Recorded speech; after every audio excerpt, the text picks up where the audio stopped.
Washington keessatti ulaa cufaa Masaraa Adii duubaa shirri seenaa addunyaa jijjiiruuf deemu tokko xaxamaa jira. Oduun Axios saaxileem sodaachisaadha. Gorsitoonni pireezidaantii Doonaald Tiraamp Tarsiimoo Mata-Kutuu jedhamuun minjaalarra kaa'anii jiru.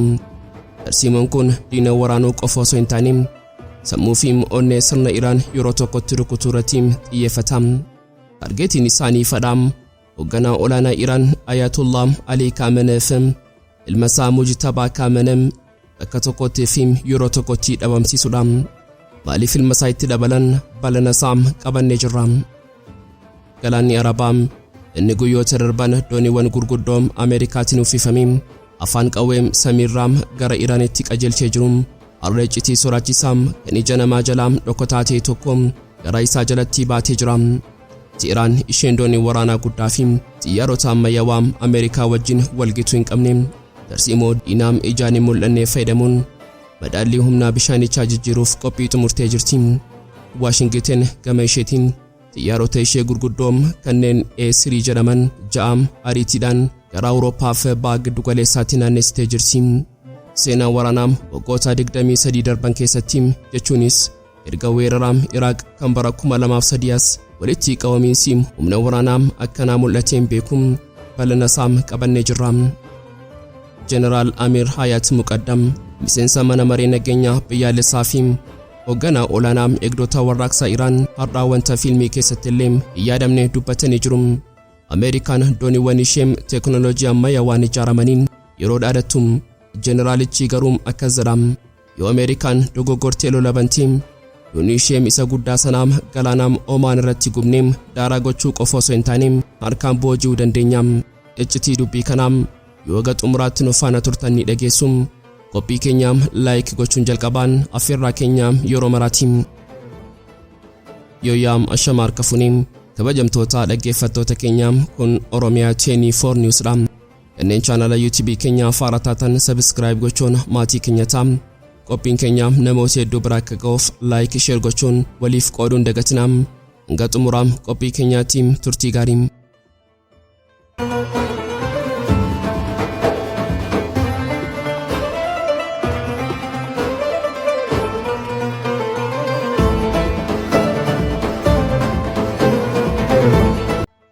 Washington keessatti ulaa cufaa Masaraa Adii duubaa shirri seenaa addunyaa jijjiiruuf deemu tokko xaxamaa jira. Oduun Axios saaxileem sodaachisaadha. Gorsitoonni pireezidaantii Doonaald Tiraamp Tarsiimoo Mata-Kutuu jedhamuun minjaalarra kaa'anii jiru.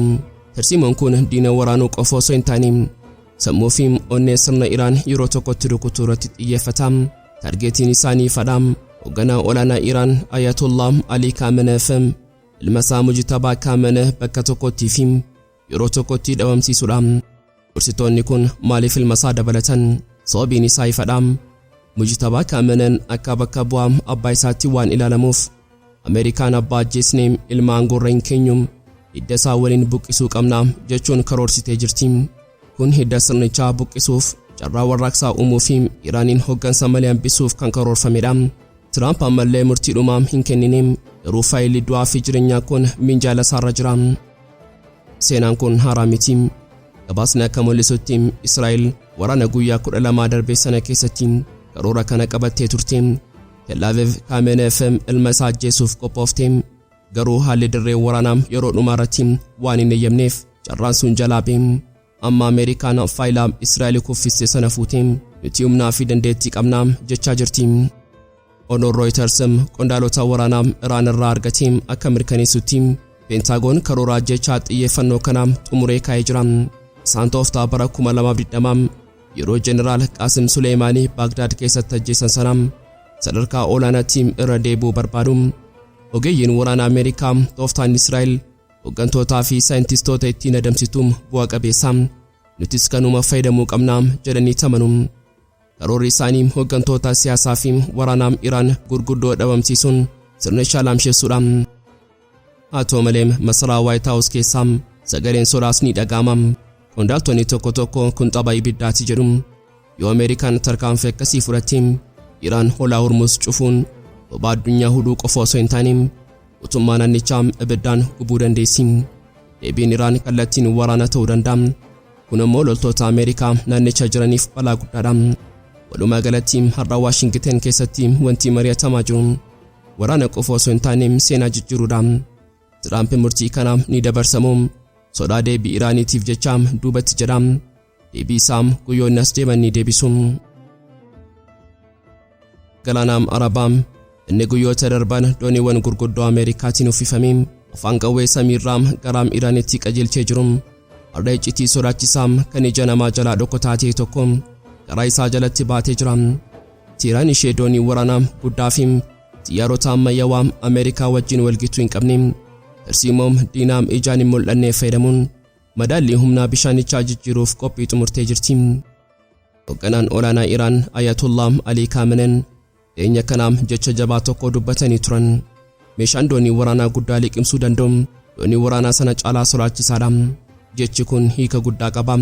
Addunyaan Iraan maal qabdi jettee yeroo gaafattu gabaasni basaasaa Israa'el iccitii kana saaxilee jira.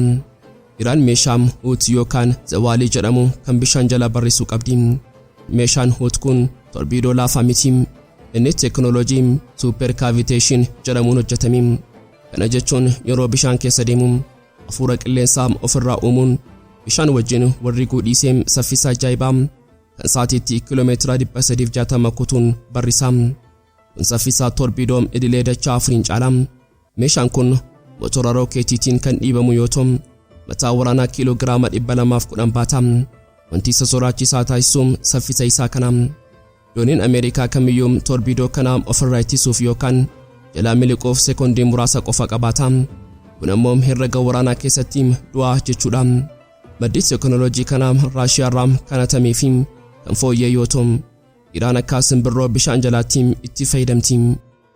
Haa ta'u malee Hut rakkoo tokko qaba. Fageenyi isaa gabaabaadha. Kiiloomeetira 10 hanga 15. Kanaafuu Iraan tarsiimoo lammaffaaf fayyadamteetti.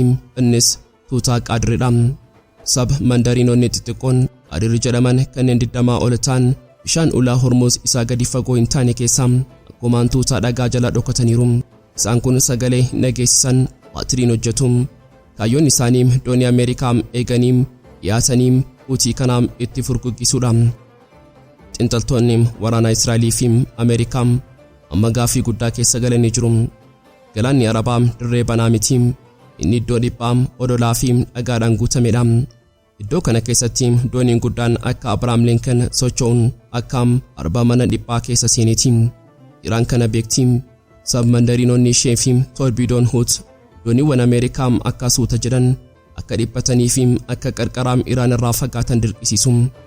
Addunyaan amma wanti isheen sodaatu tokko dogoggoraam herregaam. Ameerikaan doonii ishee fageessite xiyyaaraan Iraan rukutuu dandeessi.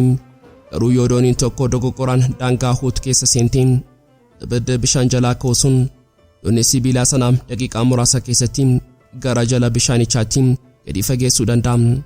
Iraan meeshaa weel yookaan Hutii kana qabatte galaanni kun kiyyaam ani bishaan keessa nan barrisa jechuun humna galaanaa Ameerikaa duraa akka dallaa sibiilaatti dhaabbattee jirti. Samiin ba'a giddu galeessaa Arabaa ulfaataa kan ija namaa jalaa dhokkatu garuu dhiibbaa waraanaa guddaa qabu baatee jira.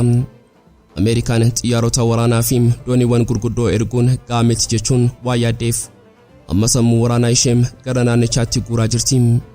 Oduun waraanaa har'a beem akka mirkaneessutti Washington xiyyaarota ishee gurguddoo kanneen A3 jedhaman jaam ariitiidhaan gara Awurooppaa fi ba'a giddu galeessaatti naannessitee jirti. Lakkoofsi 6 jedhu kun xiqqoo fakkaachuu danda'a. Garuu herrega waraanaa keessatti kun olaanaadha. Ameerikaan xiyyaarota gosa kanaa qabdu keessaa 40 yeroo tokkotti gara naannoo tokkotti erguun ishee qophiin waraanaa kun doorsisarra darbee tarkaanfii qabatamaatti dhiyaachuu isaa agarsiisa. Xiyyaaronni kunniin Alaskaa fi Ameerikaa keessaa kaanii qilleensa Awurooppaa qaxxaamuranii gara ajajaa giddu galeessaa Ameerikaa kan ba'a giddu galeessaa jala galanii jiru. Meem simbirroom ija guddoo kanaam haa ilaallu.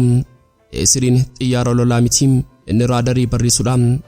Sa'anii guddaa dugda isaarra naannoo sanaan kiiloomeetira 100 lakkaa'amu sakatteen xiyyaarota diinaa dooniiwwan galaanarraa fi misaa'ilota dhufan hundaa adda baasee xiyyaarota Ameerikaa warra lolaatiif kallattii kenna. Yeroo waraana guddaa xiyyaarri kun wiirtuu ajajaa ta'ee samiirra taa'ee waraana lafoo fi galaanaa hoogganaa.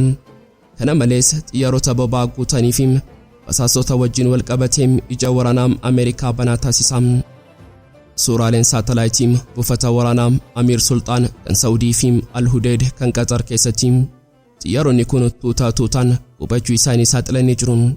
Sochiiwwan kunneen duula Ameerikaan amajjii darbee pireezidaantii Venezuelaa Nicolas Maduro qabuuf goote sana yaadachiisu. Yeroo sanas Ameerikaan duraan dursitee sammuu waraanaa ishee guurtee turte. Waan siyaasaa ammoo caalaatti dhiphatee jira. Pireezidaantiin Trump obsikoo dhumateera jechuun Iraaniif guyyaa 10 hanga 15 qofaam kennanii jiru. Ergaa isaa keessatti guyyoota kana keessatti yoo waltaaniim yoo diddan ammoo tarkaanfii dabalataan fudhadhaa jedhee jira. Ergamtoonni Trump Jared Kushner fi Steve Witkoff Geneva keessatti Iraaniin misaayila keessan dhiisaa niwukileera dhaabaa jedhanii dhiibbaa godhanis Iraan garuu misaayilli keenyaam kabajaa keenyaam hin dhiisnu jechuun diddee jirti. Marii Geneva raam wanti bu'aa jedhamuu danda'u tokko qofatu argame. Sunis sarara bilbilaa yeroo balaam banaa gochuudha. Kunis guyyoota 15 dhufan keessatti dogoggoraan waraanni akka hin kaaneef qofa. Garuu waraqaan waliigaltee mallattoofne. Walumaa galatti har'a samii baag goleessaa ijaaraa darii Ameerikaatiin to'atamee jira. Xiyyaaronni M3 akkuma hooggantoota xabichaa samiirra naanna'an xiyyaarota lolaa 1000 lakkaa'aman ajajuuf qophaa'anii jiru. Galaanni baag goleessaa bishaan qofa osoo hin taane sibiilaa fi baaruudhaan guutamee jira. Seenaa waraanaa waggoota 23 darban keessatti jechuunis erga weeraraa Iraaq kan bara 2003 as walitti qabamiinsi humna waraanaa akkanaa mul'ateen beeku. Addunyaan har'aa ija sodaatiin magaalota sibiilaa Ameerikaa lamaan kanneen bishaan irra dhaabbatan irratti xiyyeeffattee jirti. Kaleessa dooniin waraanaa addunyaa irratti guddittii fi sodaachistuu taate USS Gerald R. Ford fuula Gibraltar kan Atlaantikii fi Meeditiraaniyaanii wal quunnamsiisu sanaa qaxxaamurtee gara Galaana Arabaatti qajeeltee jirti. Isheen kun kophaa ishee miti. Magaalaa sibiilaa kan taateem doonii biraam USS Abraham Lincoln cinaa hiriiruuf deemti. Yeroo isaan wal argan galaanichi dooniiwwan waraanaa 17 dhiphachuuf jira. Dooniin Gerald Ford sun doonii salphaa miti. Dheerinni ishee meetira 337 yoo ta'u loltootaa fi ogeeyyiin 5,600 ofirraa qabdi. Humna niwukileeraan kan sochootuu fi teekinooloojii dhaloota haaraatiin kan ijaaramte yoo ta'u xiyyaarota lolaa saffisaa fi teekinooloojii olaanaa qaban kanneen akka F-35, F-22, F-50 fi F-16 dugda isheerraa furguggisuuf dandeettii addaa qabdi. Samiin naannichaas simbirroota sibiilaa Ameerikaan uffifamee jira. Xiyyaaronni lolaa fi xiyyaaronni boba'aa guutan akka kanniisaa naannaa jiru. Suuraan saatalaayitii akka mul'isutti buufataaleen lafarraas xiyyaarotaan guutamanii jiru.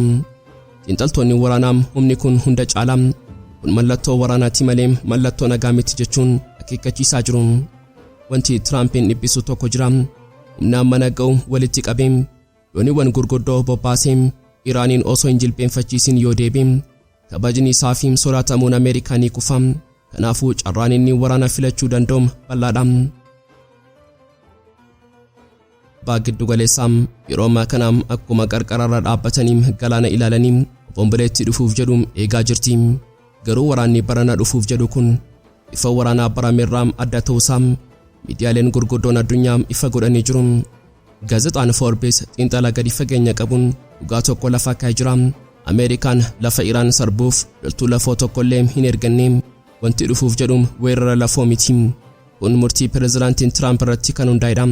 Trump seenaa pireezidaantii duraanii George Bush isa bara 2003 Iraaqiin weeraree dhoqqee keessa seenee sanaan irra deebi'uu hin barbaadu. Kanaafuu tarsiimoon Trump lafoo dhiisanii samii qofa fayyadamuun kan jedhudha. Dooniiwwan gurguddoo fi xiyyaarota waraanaa erguun isaa Iraaniin qabachuu osoo hin taane tarsiimoo Mata-Kutuu raawwachuuf kaayyoon isaa ifadha.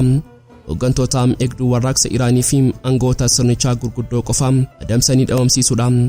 Ameerikaan Iraaniin bulchuu hin barbaaddu, sirna ishee dadhabsiisuu qofa barbaaddi. Gama biraatiin gaazexaan Washington Post faallaa siyaasaa Ameerikaa jidduu jiru saaxilee jira. Trump afaaniin nagaan ba'a giddu galeessaa dhufu jedha. Harka kaaniin ammoo qawwee guddaa qabatee dhaabbata. Xiinxaltoonni kun nagaa fiduu osoo hin taane ibidda qabsiisaa jedhanii sodaatu. Garuu deeggartoonni Trump humna yoo agarsiifne qofa Iraan sodaatti harka kennatti jedhanii falmu. Dhimma maallaqaas akka salphaatti hin ilaalamne Financial Times akka gabaasetti walitti qabamiinsi humna waraanaa Ameerikaa yeroo ammaa abbaa giddu galeessaa jiru isa bara 2003 Iraaq weeraruuf qophaa'an sanaan walgitaa dooniiwwan gurguddoo fi xiyyaarota 10,000 lakkaa'aman bishaan irra dhaabuun guyyaa guyyaan doolaara biliyoonaan lakkaa'amu gaafata. Baasiin ulfaataa kun Tiraamp irratti dhiibbaa uumaa jira. Kanaafuu murtoon loluu yookaan deebuu jedhu yeroo gabaabaa keessatti murteessuuf dirqama. Humnaan gana baasii guddaan achi tursiisuun hin danda'amu. Galaana Oomaan irraa qilleensi bubbisuun har'a qilleensa nagaa osoo hin taane qilleensa waadaa fi doorsisaatiin guutamedha. Yeroo Ameerikaan dooniiwwan ishee gurguddoo magaalaawwan bishaan irraa jedhaman USS Abraham Lincoln FM, USS Gerald Ford gara naannoo kanaatti guuraa jirtutti Iraan irraa sagaleen tokko dhagaamee addunyaa raasee jira. Sagaleen kun kan nama sodaate yookaan kan harka kennate miti. Sagalee jeneraala waraanaa kan onnee sibiilaa qabuu fi waan hin yaadamne dubbatedha. Jeneraal Amir Hayat Muqaddam miseensa mana maree nageenyaa biyyaalessaa fi hoogganaa olaanaa eegdota warraaqsa Iraan har'a wanta fiilmii keessatti illee yaadamne dubbatanii jiru. Ameerikaan dooniiwwan ishee teekinooloojii ammayyaawaan ijaaramaniin yeroo dhaadattu jeneraalichi garuu akkas jedhan yoo Ameerikaan dogoggortee lola bantee doonii ishee isa guddaa sanaa galaana Oomaan irratti gubnee yaadaa gochuu qofa osoo hin taane harkatti booji'uu dandeenya. Yaadaam doonii toonii 100 ulfaatu kan xiyyaarota 75 ol baatu booji'uu jechuun salphaa miti. Garuu jeneraalichi itti ufuun waan kana caalaam sodaachisaa ta'e dubbatan. Yoo dooniin Ameerikaa tokko harka keenya galti yookaan dhidhimti helphinni isaa pireezidaantiin Tiraamp Washington keessa taa'u isa dhorka. Inumaam Ameerikaa dhiisee akka baqatu isa dirqisiisa. Kun arrabsoo siyaasaa isa dhumaati. Jeneraal Muqaddam dorsisaa Ameerikaa kanaam waraana xiinsamuu jechuun tuffatan. Isaan meeshaa isaanii kan fidaniif nu sodaachisuuf malee nu waraanuuf miti. Uummanni Iraan garuu sibiila kana arguun isa hirrifachiisu jedhan. Gama biraatiin jeneraalichi morkii teekinooloojii fi onnee gidduu jiru ifa godhanii jiru. Ameerikaan xiyyaara F-35 qabaachuu dandeessi. Nuti ammoo misaayila qabna. Misaayilli keenya F-35 ni caala. Waraana guyyaa 12 sana keessatti sirnitti isaanii Iron Dome FM kanneen biroo akkamitti akka misaayila keenya jalaa kufan addunyaan argitee jirti. Isaanumtiyyuu dhugaa kana beekuun misaayilli keenya dhumarratti qaawwa barbaadee hulluuqee seenaa jedhan. Wanti jeneraalichi itti dabaluun dubbatan biyyoota naannoo kanaa hirriba dhowwuu danda'a. Yoo waraanni kee nuti Ameerikaa qofa rukunnu ufataaleen Ameerikaa naannoo kana jiran hundi Saawudiin, Qatar, Bahrein yookaan bakka biraas hundi isaanii ibiddaan gubatu. Misaayilli keenya daangaa hin qabu. Inuma masaraa White House illee ga'uu danda'a. Jechuun kun Iraan misaayila intercontinental yookaan kan ardii qaxxaamuruun qabaachuu ishee kan mirkaneessudha. Magaalaan Oomaan dooniiwwan Gerald Ford fi Abraham Lincoln baateem yeroo dabaluu gama lafaatiin ammoo jeneraalota Iraan kanneen doonii keessan booji'uu dandeenyaam jedhanii dhaadatan baatee jiran. Tiraamp tarsiimoo nagaa karaa humnaa qabatee yeroo dhufu Iraan ammoo nagaa karaa onnee qabatee eegaa jirti. Dooniin ni dhidhiimamoo Tiraampitu baqata. Gaaffiin jeneraalichaa kun Washingtoniin raasaa jira. Egaan kabajamtoota dhaggeeffattoota Oromia 24 News qophii guyyaarraaf qabannee dhiyaannee asumarratti goolama. Kanneen chaanala YouTube keenyaaf haaraa taatan subscribe gochuun maatii keenya ta'aa. Qophiin keenya namoota hedduu bira akka ga'uuf like share gochuun waliif qooduun dagatina. Hanga xumuraatti waan nu faana turtaniif galatooma.